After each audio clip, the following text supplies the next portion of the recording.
Quase não deu. Ai, céus, a gente não se falou, eu esqueci completamente. Sabe o que acontece? Eu estou cuidando de uma campanha chamada Manualidade Solidária, que tem aqui no Brasil, que são artífices, especialmente inspiradas nos brinquedos Waldorf, construindo brinquedos para as crianças que sofreram com as enchentes do Rio Grande do Sul, no estado aqui do Brasil. Aí, nossa, se você soubesse o tanto de trabalho que isso demanda... Imagino. Porque além de cuidar do grupo, que já passaram mais de 1.300 pessoas por ele, sabe? Uma beleza, deu uma revigorada nos brinquedos de inspiração antroposófica, me alegrou demais, porque a situação estava muito ruim com os brinquedos, sabe? Quase ninguém fazendo. Ixi. Ui? Opa! Ficaste Será que sem câmera? Peraí. Está me ouvindo? Sim, estou a ouvir, mas não te vejo. Ai, que será que houve? Vamos ver se a gente consegue voltar. Ai. Então, isso tudo me deu essa... voltei. Isso tudo me demanda demais, e aí eu acabei esquecendo, você acredita, do nosso encontro? Você me perdoa, viu? Como você está, querida? Estou bem, obrigada. E sua voz está um pouquinho baixa, você está com o seu... Estou. Então tá bom. Veja se ele consegue ficar mais pertinho de você. Se ele consegue aqui ficar mais perto. Melhorou muito. Melhorou, até porque não está suficientemente perto. O meu fica aqui em cima, sabe assim, ó. Na pontinha do meu dedo tem um microfone. Ai. Muito bem. Então, nem sei o que a gente vai falar, nem nada, mas vou começar, então, Este é um momento que eu gosto muito, e então foi por isso que eu não me esqueci. Estive a pensar... Que bom. Olha só, vamos fazer um combinado. Você sempre lá pela segunda-feira me dá um toquinho para ver se... Sabe o que aconteceu? Eu estava pensando, enquanto eu arrumava aqui um pouco o nosso espaço, é que eu fiquei muito doente, né, por causa do acidente, e eu não escrevi no meu cadernão. Então, o caderno que eu tenho ainda é lá da virada de 22 para 23. Eu aproveitei mesmo, porque quando eu voltei, eu não tinha forças, sabe, para fazer nada. E aí, a parte de agenda, porque eu desenho as agendas todas à mão, aquela coisa de velhinha. E aí, a parte de agenda, ela já está ocupada. Daqui a pouco, depois eu me acidentei no segundo semestre. Então, no finalzinho do ano, eu vou ter espaço na agenda para anotar as coisas. E aí eu fico confiando na cabeça, e a cabeça, você sabe, depois dos 60, ela rateia. Olha só, vou começar então com a nossa vinheta. Peço desculpas novamente.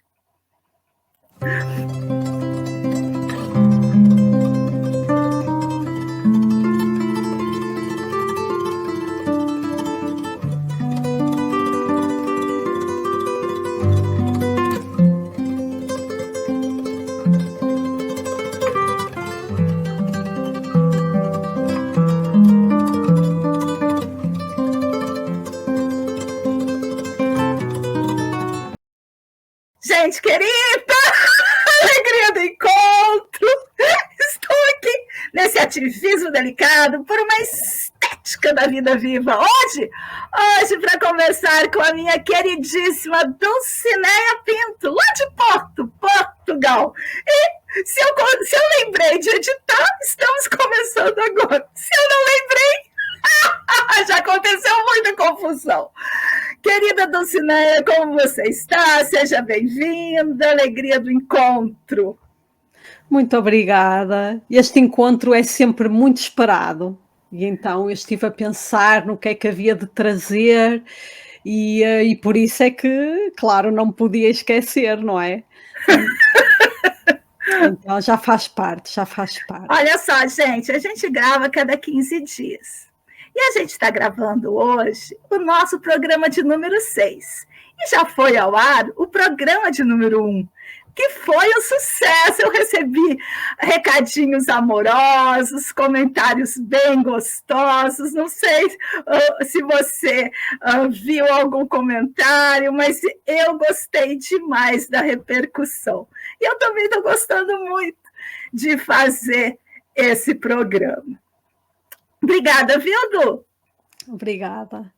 Então, também estou a gostar, então. O que é que eu pensei para hoje? Vamos começar. Vou trocar você de lugar e então, te soltar a palavra.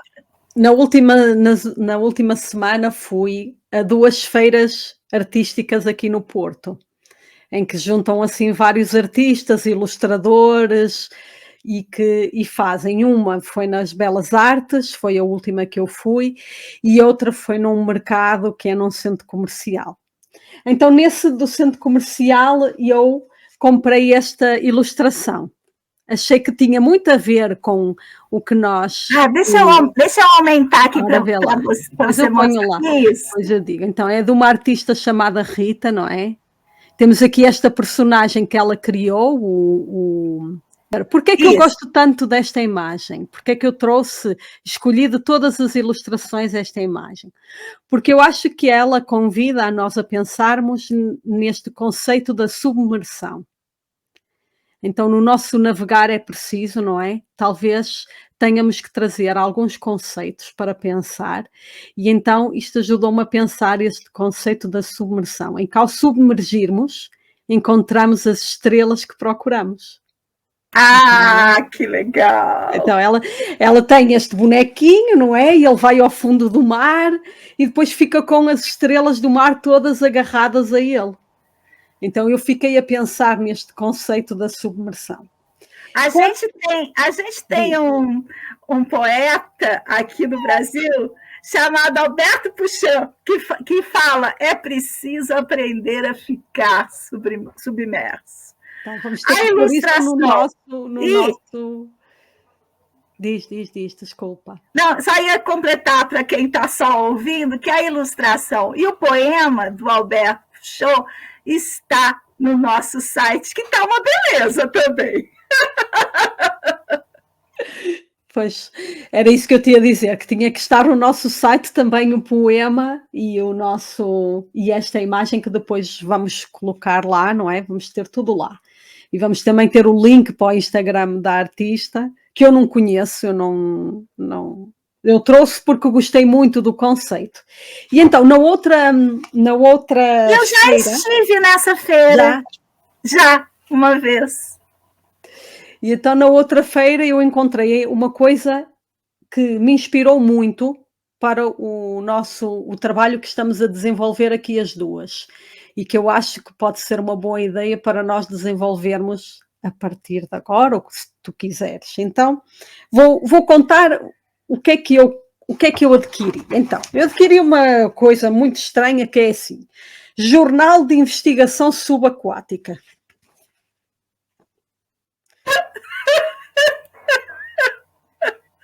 Parece científico, mas não é. Nossa, jornal de investigação subaquática. Olha, tu vais adorar, porque é assim: Jornal de Investigação Subaquática é de uma artista que se define como coletivo náutico sentimental e que inventou um jornal de investigação subaquática que une o científico com o artístico. Então, que legal! É espetacular. Ela traz uma bibliografia no final, por exemplo, ela usa um texto neste jornal, que já é o volume 2, ela usa um texto do Bronislaw Malinowski, por exemplo, e também tem um do Gilles Deleuze, portanto, tem alguns textos lá, e depois tem os textos da autoria dela, e imagens da autoria dela também. Que legal! Então, eu achei que tinha tudo a ver com o que nós também estamos a construir.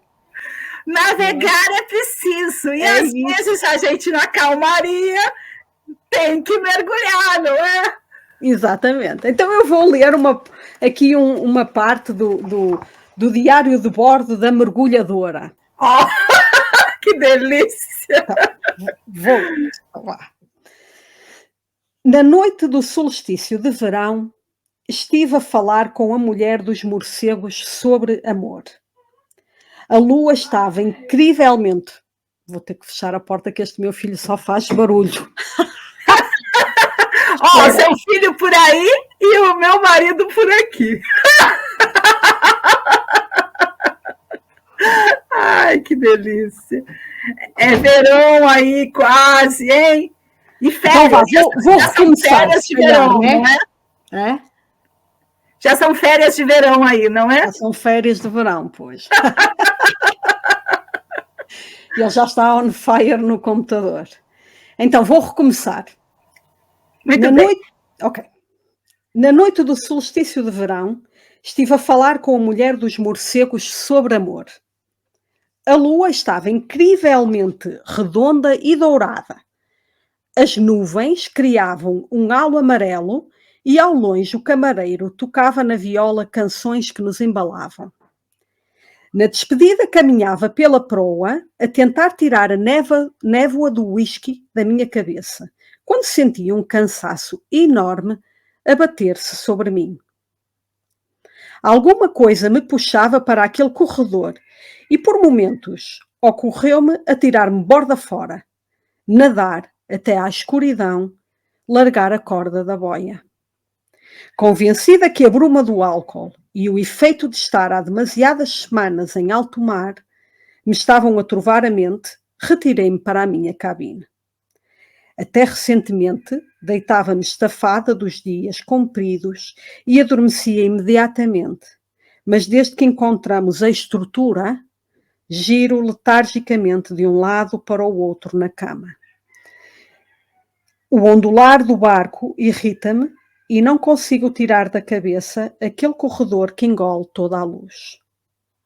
Após muitas voltas, finalmente adormeci com o corpo dela gravado nos meus olhos fechados e senti-me a sair de mim. As vozes tomaram conta de tudo e eu própria deixei de existir. Confundi-me com as multidões que me habitam. Este sono repleto de morcegos e mulheres amazonas e deusas e ninfas foi interrompido por uma luz que invadiu todo o espaço. De repente, a lua parecia ao sol, tinha-se transformado e partido em 4, cada parte correspondente às suas diferentes fases. Que espetáculo, hein? É. Nossa! É muito bonito o jornal. Texto lindo. A gente tem que tirar foto desse texto. Sim, ela também tem no Instagram. Por isso. Também. Ó. Olha, luas incríveis. Deixa eu abrir aqui para você. O diário de bordo da mergulhadora. E é o quê? É uma pintura? É uma fotografia? O que ela faz? Eu acho que ela não sei aqui, deve ser uma fotografia. Ela tem fotografias, mas também fez serigrafias, tem outros objetos. Aqui é a estrutura. Ai, lá vem ele, vai destruir tudo.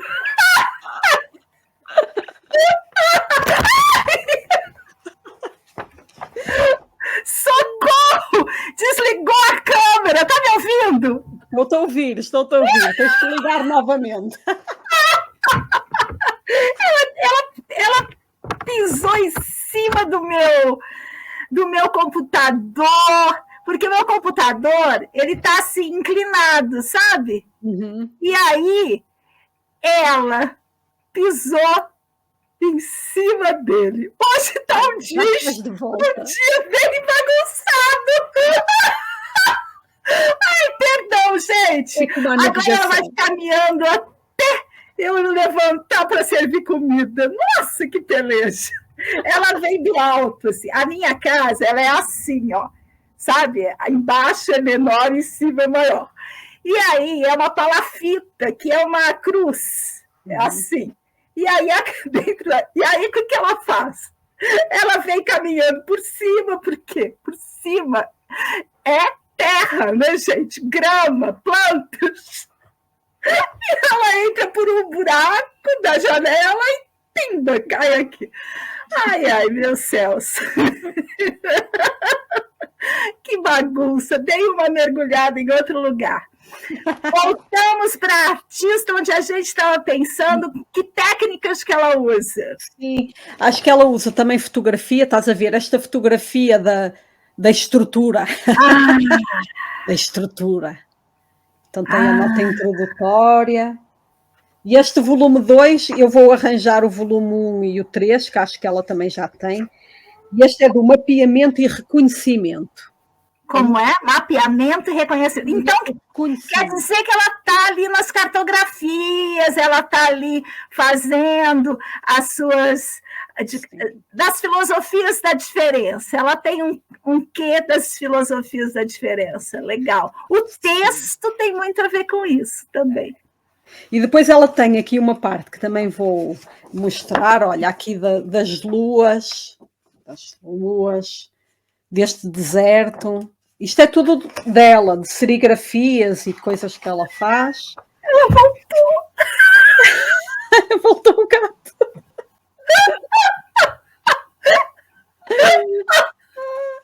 Ai, que luta. Hoje é muito atribulado. Hoje é uma navegação muito atribulada. Então ela também tem... Então, quando ela trouxe isto, eu comprei isto na feira, porque ela também tinha uma coisa muito engraçada, que era a carta marítima. Que ela desenhou uma carta marítima. Legal.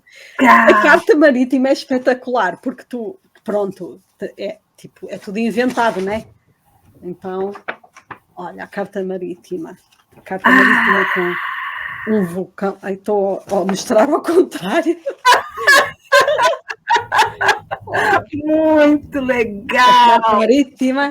E depois também tem nas costas. Carta marítima.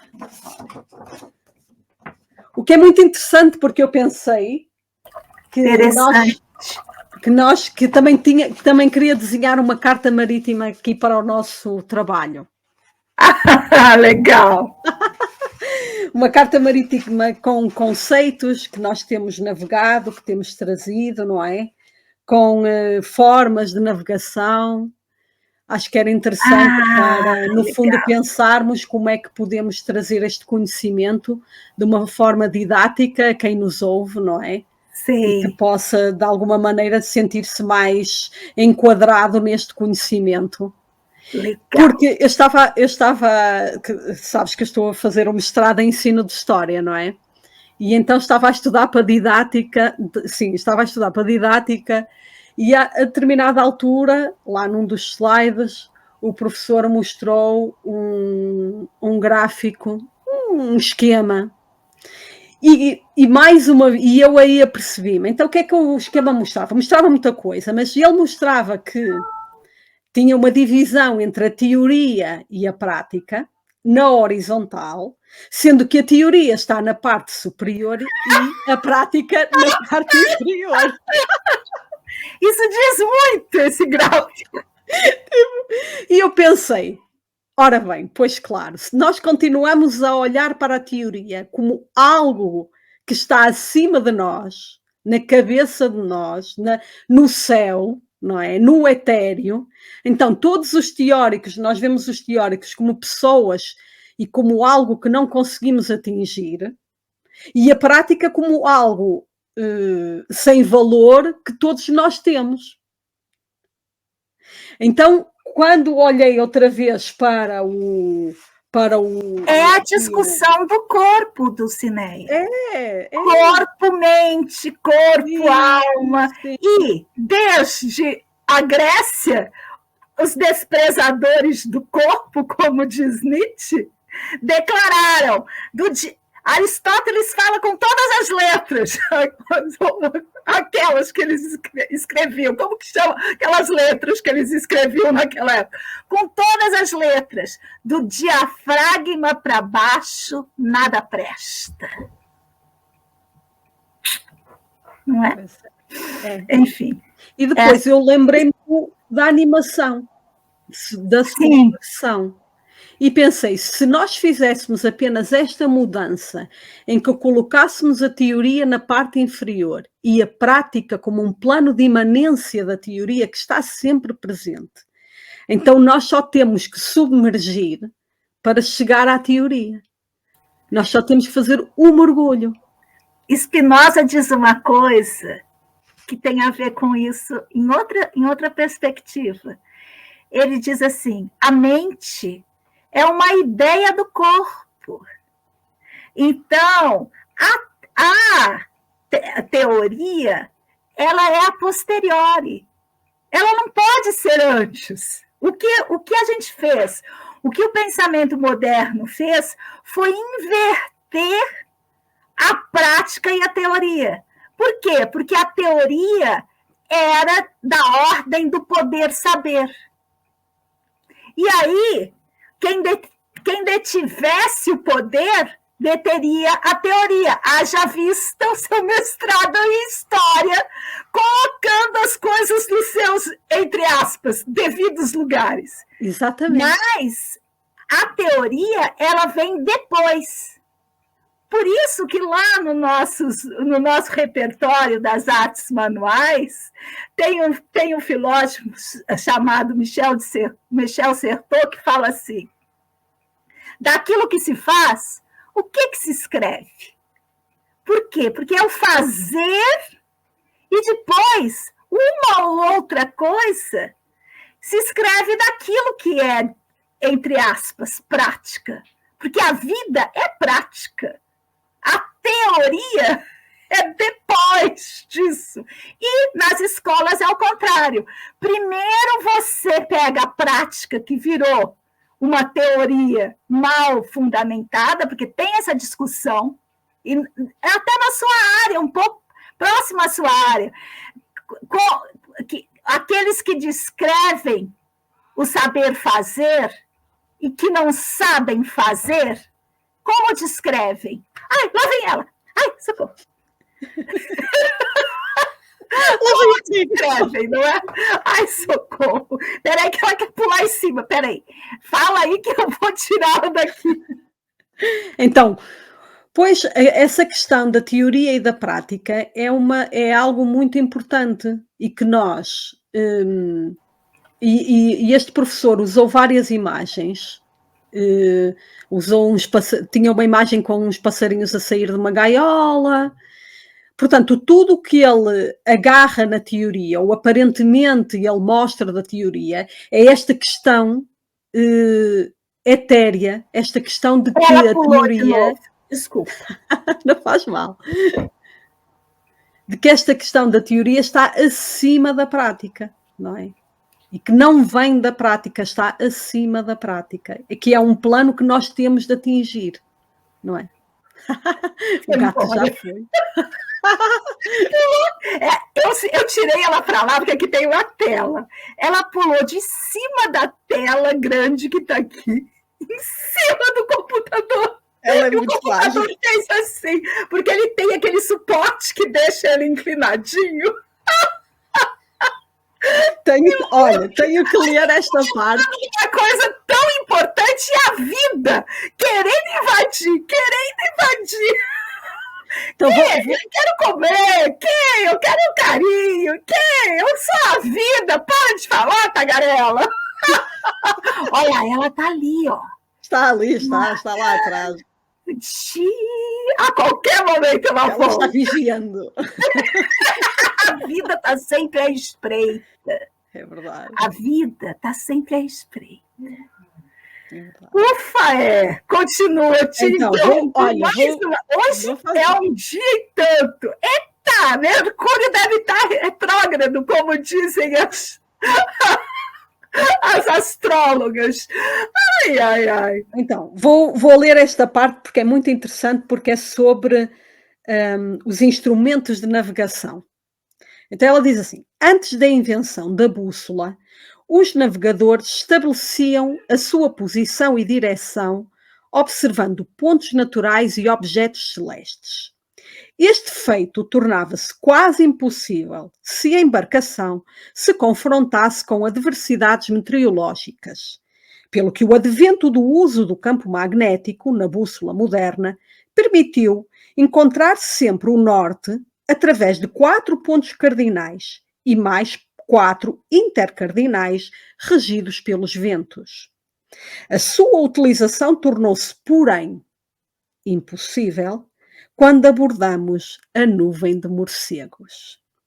A força magnética começou primeiro por desorientar a agulha e depois por enegrecer a sua superfície à medida que a exploração se desenvolvia.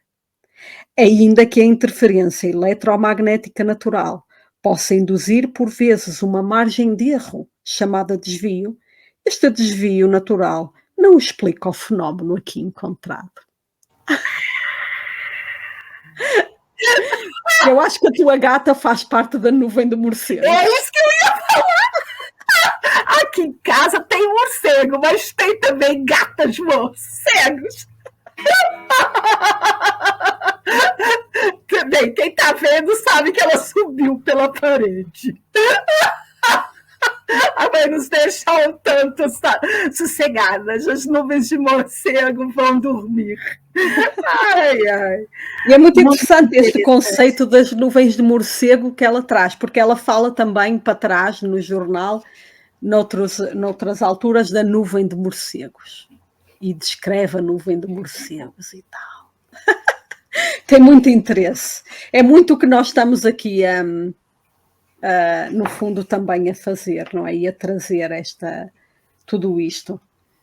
Eu achei que tinha muita validade nós falarmos do trabalho. Também é Rita, e esta artista também se chama Rita, é outra Rita, mas também se chama Rita. Vou falar uma coisa. Essas pequenas interferências grandes, porque a gente está vivendo grandes interferências, quase todas muito maldosas. Mas há pequenas interferências, como essa nuvem de morcego, que estremecem um pouco, mas estremecem sim as estruturas. E esses pequenos acontecimentos odiernos, eles são imperceptíveis muitas vezes. Mas é bom a gente, vez ou outra, ficar à espreita, quietinha, para perceber como que esses pequenos abalos sísmicos subregistrados nos afetam. Eu acho que isso é importante para nós. E eles habitam, às vezes, muitas vezes, os sonhos, como no caso da nossa autora de hoje. Não é? E isso tem um pouco a ver com uma coisa que eu recebi. Deixa eu ver se eu consigo pegar aqui. Já que você trouxe uma coisa, vou mostrar outra. Vamos ver se dá. Opa, está de ponta cabeça. Olha lá. Ó, a revolução. Ó, evolução e... Opa! Revolução. Tem a ver um pouco com isso.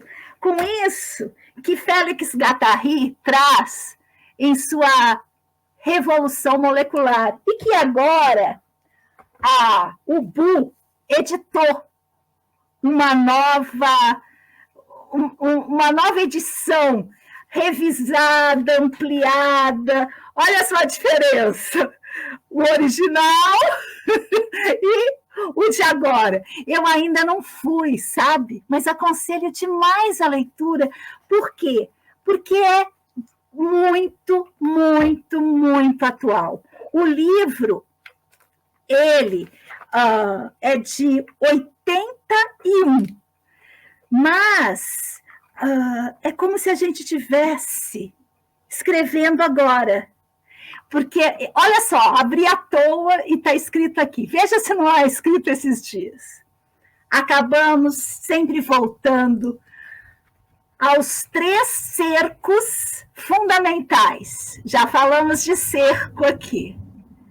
O da repressão social, o da segmentariedade dos grupelhos e do sobreinvestimento inconsciente do ideal de grupo, que tende a tomar, em situações de clandestinidade, proporções gigantescas. Que esses 3 modos de cerco que ele está falando têm a ver com os nossos pensamentos reativos. Porque muitas vezes, diante de grandes abalos, nós reagimos sem perceber os microabalos. Porque os microabalos têm o potencial de nos afetar e nos tornar ativos. Ativos frente à vida, frente a nós mesmos, frente às nossas saúdes, a uma grande saúde. E os grandes abalos, quando nós reagimos dessa maneira que ele fala, desses cercos, nós nos aprisionamos. Nós acabamos por nos cercar. Porque existe o grande abalo, nós viramos aqueles sobrevivencialistas. Pegamos a nossa mochilinha para sobreviver ao apocalipse, brigamos uns com os outros, criamos porões separados dos outros. Enfim, não sei, me deu vontade de mostrar para vocês essa revolução molecular de Félix Guattari, editada agora novamente pela Ubu, editora aqui do Brasil. Já que eu estou falando, só lembrando, gente, olha só, eu estou escrevendo um novo livro e eu ganhei da editora desse livro aqui, Minha Ariadne, no Instante Eterno, ganhei, na verdade, um pouquinho mais. Mas eu tinha ainda, depois de algum tempo, 100 exemplares desse livro. E engraçado você trazer essa coisa das ilustrações e tudo mais. Eu quero fazer esse meu novo livro com ilustrações. E aí eu estou vendendo autografado, eu mesma vendendo, vende na editora também, mas eu mesma estou vendendo os meus exemplares para ganhar um dinheirinho, para ver se eu consigo contratar alguém para fazer as ilustrações do meu novo livro, que chama Por uma Estética da Vida Viva. Então, eu fiz o meu jabá aqui. Já que eu fiz o jabá da editora Ubu, fiz o meu também. Ai, ai. Muito bem, sigamos, querida. Ainda temos uns minutos. Que bom, olha, tens que trazer também, assim, de vez em quando, um dos teus textos dos teus livros, que acho que faz falta nós ouvirmos mais vezes. E nós não, aqui. Eu falo demais, eu já falo muito, sem os textos, imagina se eu trouxer os textos. Não, foi muito interessante essa ideia que trouxeste, porque realmente quando eu li da nuvem de morcegos, não suscitou em mim nenhuma imagem em particular, mas em ti suscitou logo uma gradação de nuvens e uma gradação de eventos. Nuvens maiores, nuvens mais pequenas, abalos maiores, abalos mais pequenos, abalos médios. E como isso, não é? Depois nos mobiliza de forma diferente. É muito interessante, porque eu quando li Nuvem de Morcegos pensei, ok, uma nuvem de morcegos, certo? E não pensei nessa gradação dos eventos, que faz muita diferença na nossa ação e na nossa percepção também do real, porque, quer dizer, nem é do real, é da vida, não é? Da nossa percepção da vida, porque vamos sofrendo vários abalos, não é? E esses abalos vão fazer com que nós reajamos de forma diferente, cada vez diferente a outros que vêm depois. Enquanto você falava, eu fiquei pensando uma coisa, porque o morcego, e a gente está falando de mergulho hoje, não é? O morcego é como se ele também mergulhasse no ar, porque ele trabalha com aquele sonar, o mesmo princípio que nos submarinos também localizam os objetos. E o sonar é interessante, porque ele é um modo, um sistema de navegação na imanência. Ele não navega por decreto, na teoria. Vamos daqui até lá. Não, ele se movimenta e bate nas coisas, e aí corrige seu rumo. Se movimenta e, antes de bater, de preferência, corrige seu rumo. Ele é sempre incidental e acidental, digamos, se der errado, não é? E eu acho que a nuvem de morcego, ela é um abalo diferente, porque imagina uma nuvem de sonares, uma nuvem de imanência, uma nuvem que abala e faz abalar. Ah, não sei, estou viajando demais hoje. Adorei essa viagem, é mesmo isso, sim, porque eu tinha pensado na questão dos submarinos e de repente aquilo foi-se. Porque tem-se falado até muito, por causa deste contexto político e social que estamos a viver na Europa, nos submarinos. Volta e meia vem a história dos submarinos nucleares, da guerra nuclear, enfim, de tudo isso. E nessa navegação dos submarinos, não é? Que foi como tu disseste, há essa questão do radar, porque realmente, do sonar, realmente há, e eles navegam porque os outros existem. Porque se não existisse que nada... frase linda! Navegar é preciso. Navegamos porque os outros existem.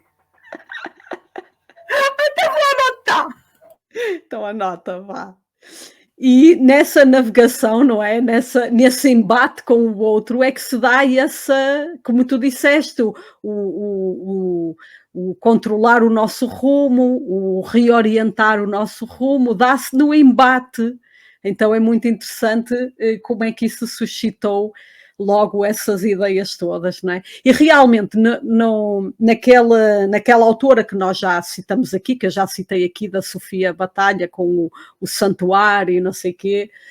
Já está no nosso site. Já está no nosso site. Ela também tem no livro, a determinada altura, um morcego desenhado, um morcego e tal. E eu, quando às vezes passo por aquelas imagens, passo por aqueles textos e pensava, mas por que raio é que esta gente usa tanto o morcego?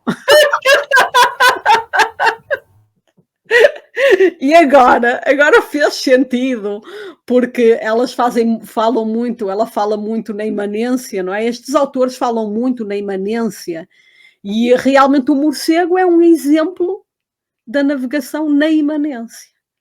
E talvez seja por isso que eles o usem, só que o grande problema que eu também às vezes sinto ao ler alguns autores é que não tenho todas as ferramentas para conseguir perceber logo. Então torna-se difícil a descodificação. Mas eu acho que isso é mais uma sensação. Achas? Porque ainda é uma sequela acadêmica de ler como um princípio de autoridade, como se na leitura houvesse uma verdade a ser intuída, percebida, desvelada, revelada. E a leitura, nesse plano que a gente está, no plano das nossas ideias, é uma coisa para nos instigar a pensar. Então, aquilo que você produz de pensamento a partir do lido é que é relevante. E aquele gesto que você faz a partir daí. Porque o que importa, já que a gente está nesse lugar, é o gesto. É o gesto que importa. Então, você pode se autorizar. Agora é a cozinha. É a vida. Você pode se autorizar a ler e não entender. Porque o entendimento também é supervalorizado na teoria. Pois é. Porque a única faculdade que os teóricos querem é o entendimento. E, às vezes, a leitura é muito mais sensorial. Ela te afeta e você nem sabe por quê. Às vezes você leu aquilo te deu um trem, mas é como uma poesia. Então, as novas maneiras de ler hoje, como diz o Deleuze, numa conversa que ele teve com a Parné, é isso, pop filosofia. Ler como quem escuta uma música, ler como quem aprecia um filme. Nada a compreender, diz ele. Pop filosofia. Complemento. Adoro. Pronto, e com isto, olha, nós já estamos em 40 minutos de conversa. Tinha uma coisa que eu ia falar, agora me perdi. Isso demais, barulho demais. Hoje foi demais. Mergulhar. Sim. Eu acho que um pouco isso que é importante a gente aprender a ficar submerso. Quando esse poema surgiu no nosso grupo de estudos da Universidade Federal de Juiz de Fora, Viva a Universidade Pública, ficou aquela coisa de mergulhar, todo mundo pensando em mergulhar. E aí, uma das nossas integrantes falou assim, mas é aprender a mergulhar? Continuar vivendo, respirando e não produzindo guerras. Isso é uma coisa paradoxal. Porque como que você respira mergulhado? Que é isso que a gente tem que aprender a viver nesses tempos em que a gente habita. Porque esses tempos que nós habitamos, eles nos impedem a respiração. Mas a gente tem que aprender a viver submersos, exercitar o nosso sonar, porque os outros existem, e não perder a respiração. E mais, não virar um peixe. Manter-nos sem guerras. Fazemos como as baleias, vez ou outra espirramos o nosso jato, como agora no nosso podcast, espirramos os nossos jatos, pulamos alto, respiramos o máximo que pudermos e tchumba, mergulhamos novamente. Querida Dulcineia Pinto, é sempre uma alegria tê-la aqui conosco. Últimas palavras? Então, eu estive a pensar no que é que havia a dizer de últimas palavras. Então vou dizer, tu dizes a alegria do encontro, e eu estive a pensar que quero agradecer a todos, porque o encontro é tudo o que eu desejo. Que delícia! Então, nos encontramos quando aí for verão e aqui inverno. E, para quem está assistindo isso em 2050, fomos umas velhinhas. Eu velhinha, ela novinha. Que conversávamos nas quartas-feiras confusas, mas sempre seguimos juntas, porque assim somos mais fortes.